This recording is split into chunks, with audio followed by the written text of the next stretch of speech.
very proud to announce that Sky has been working with FX Paranormal on what is quite a groundbreaking and interesting investigation method. Something that's new out there, which is always good, but also something which, with a bit of work and concentration and repetition, could yield real results in understanding how people perceive paranormal events.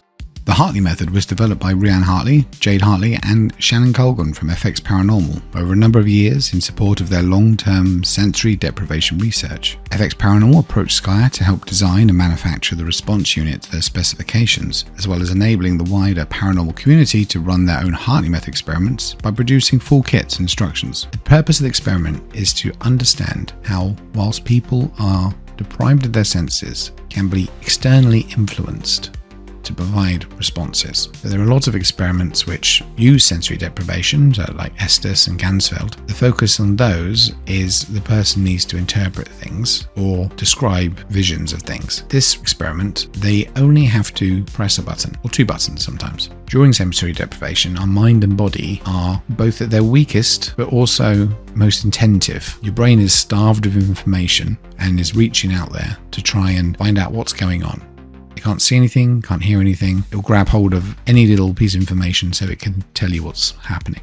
The Hartley Method is designed to try and drill down on that, to find out if there's any spiritual personalities in location, or if the people who you're sitting with are able to project the urge to press one of those buttons. It's only with a consistent approach to this experiment and recording things that we might actually learn what is the case. With careful question selection, we could work out if prior knowledge of the location that the people present couldn't possibly have can be obtained just by having your senses deprived and giving you the modes and operation to communicate to people outside the team.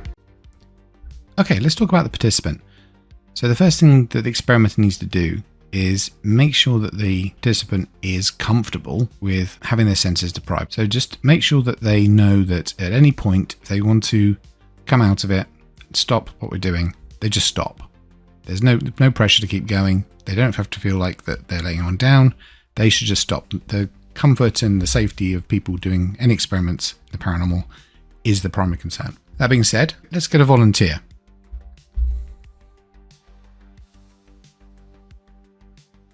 Yeah, you'll do. So I'd advise that the person gets ready in a certain order. Otherwise, things get a little bit complicated. Now, the first thing to do is put in your earplugs. I think my friend here might have trouble with that, but once you stick in the earplugs, this muffles sound, but you can still hear a little bit. Next, we need to put the blindfold on, because after the blindfold goes on, they won't be able to see anything, but they can still just about hear your instructions, and that's good. So the last thing you want to do is to cut off the hearing. Then you need to pass them the headphones in a way that they know what bit is what, because they're doing this all by touch now. And they put them on themselves and they're good to go. Next up is you pass them the response unit. And the important bit here is, even if they've been playing around it before, they've been pressing the buttons, which is good for them to do, just so that they know what it feels like and they don't feel nervous about pressing them. Give it a bit of a turnaround. There's no way then they know which one's red, which one's green, and put them in front of them. And if need be, guide their hands to it. And I tend to do a tap on the shoulder. In advance, I'll say, I'll tap you on the shoulder when we're about to start, and I'll tap you when we're finished. You can then start your questions. Now, it's very important when you do your questions, speak softly. Ask your questions in a low voice and as softly as you can, because that will mean that they won't be able to hear you. If you talk loudly or sharply, then they will be able to hear at least a murmur, and then that would influence the experiment, because they might not be able to hear the question, but they know a question's been asked. And we're trying to look for if there's any external influences which are then making them press one of the buttons. And what you don't want is that external influence to be you. Okay, let's talk about the experimenter role, because of the Hartley Method, the focus can sometimes be on just the person who's sensory deprived, but the questioner has a very important role, not only in setting up the questions, but the way that they're delivered and the way that you control the cadence of the questions. The instructions here are already previously covered about setting up the person and make them start after tapping their arm, speaking very quietly, here's an important part, is the gap between questions.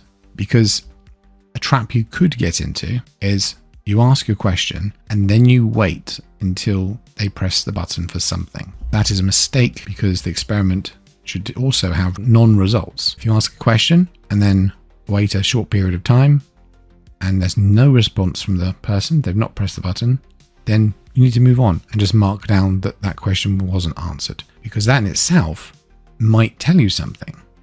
It might tell you that that particular question you asked is too uncomfortable to answer. They don't want to answer it.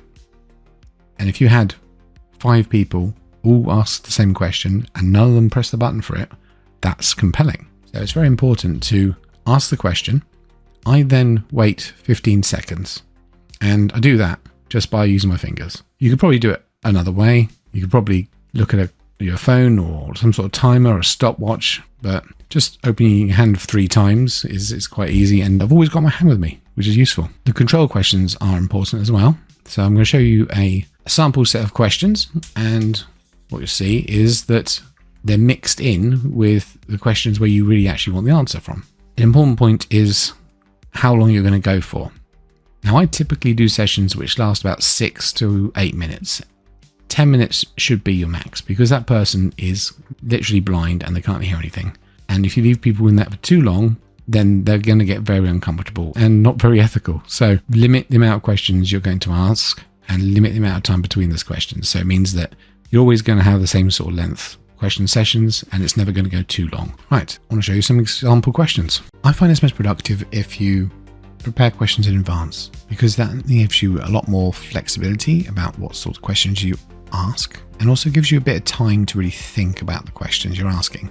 If you do it on the fly, you might not be very consistent if you're going to conduct this experiment multiple times, which is very important to gather correlative data. So on this investigation, I've prepared 14 questions, which should take about 6 to 8 minutes to go through, and we're expecting to run through the questions 5 times. So 5 different people are going to become the participant, and the questioner will ask these questions, preferably in a random order. So the first question you always ask needs to be about which button's going to be yes and which button's going to be no. But apart from that, I'll just jump around and ask a question and then jump to another and ask a question. And you only have to do that a couple of times before you've randomized the perception of what questions are going to come out in what order. I like to capture the name of the person when I'm doing the experiment. And as a data point, I'm very interested to find out is if people who consider that they have any sensitivities, any extrasensory perception, are either more accurate or faster, or any influence at all on the accuracy of their results. So I'll ask that question if they consider themselves sensitive. Let's say Bob does. And then I'll basically just run through each question, quietly asking it, show me your yes answer, or show me your no. And the reason for that is that the first question is always going to be which button is going to be yes and which button is going to be no. And the person who's going under knows that. So if you randomize it, that person can't be influenced. They know that the first time they press it, it's going to be yes or no, but they don't know which is which. It's not that you don't trust the person, but we're trying to remove all the variables here. If I'd said show me your yes and they press the green button, I would then mark down green. That becomes yes. I'll then ask the question, are we currently in Botany Mills? And what I've marked in advance is what is the correct answer to this question. And that comes important later when you're trying to correlate it all and work out how accurate were the responses. Let's imagine the person pressed the red button and said no. That's then a miss in effect. You can then top that up. So against person 2, they said yes. Person 3 said yes. Person 4 said no. Person 5 said yes. So I now then have got 3 yeses and 2 nos, which then gives me an accuracy of 60%. That question was right 60% of the time. And once you complete the process of going through all those questions and marking these down and working out the correlation, you can then look at the ones which had a high correlation or a low correlation and discuss it amongst the team, see if they have any ideas why a particular question was out of average. 40 or 60% is kind of an average if people randomly pressed it. You look into your 80s, 100s as an interesting result, or 0s and 20s another interesting result. I also give myself some stage instructions, just so I don't have to think about it while I'm conducting the experiment. I ask, am I holding up a picture of a square? It tells myself to hold up the square. And that sort of preparation in advance means this session can run very smoothly, and you can get some very consistent results with asking the same question each time without any variation, which then makes it more complicated to work out what the results were. Now I'm working on some Google Docs, which you can use to then do this yourself, maybe on your phone or print it out and take it along with you. I'm just developing it to work across the board and be an easy document to use. So I'll post up as soon as that's available. So if people have already using this experiment, then hopefully this approach will make it a bit easier to be consistent.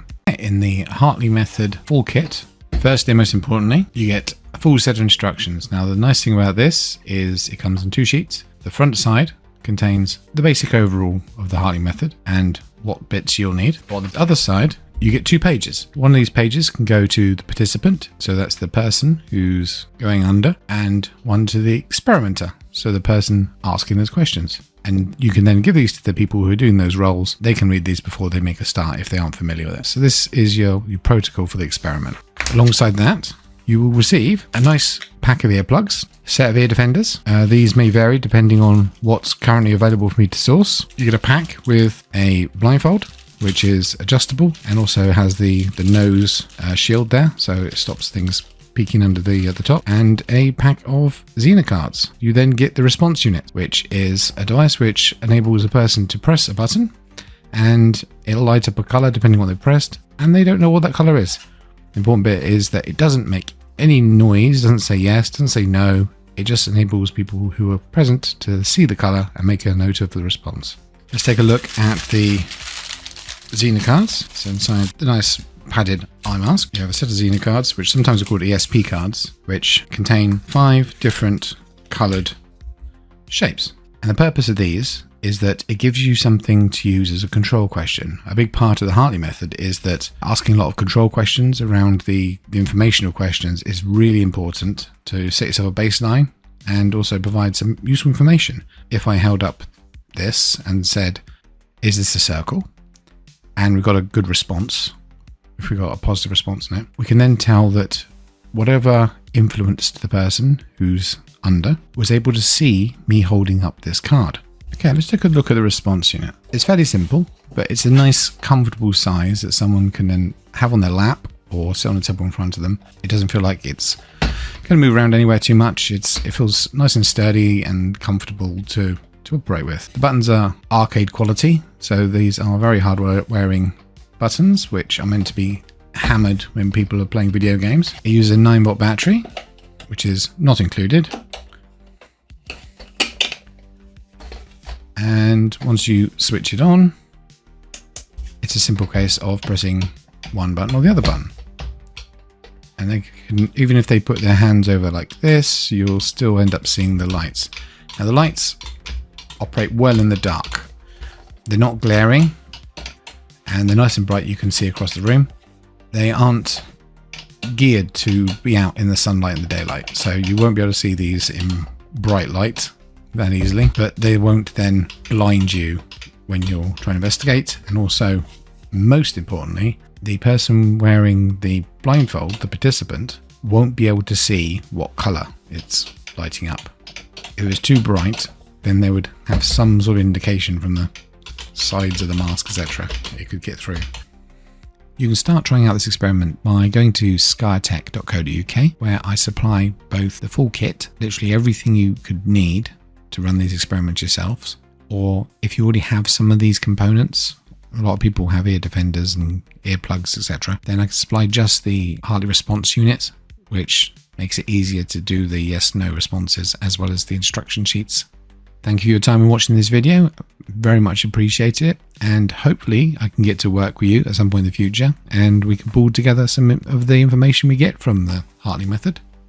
Thanks for watching.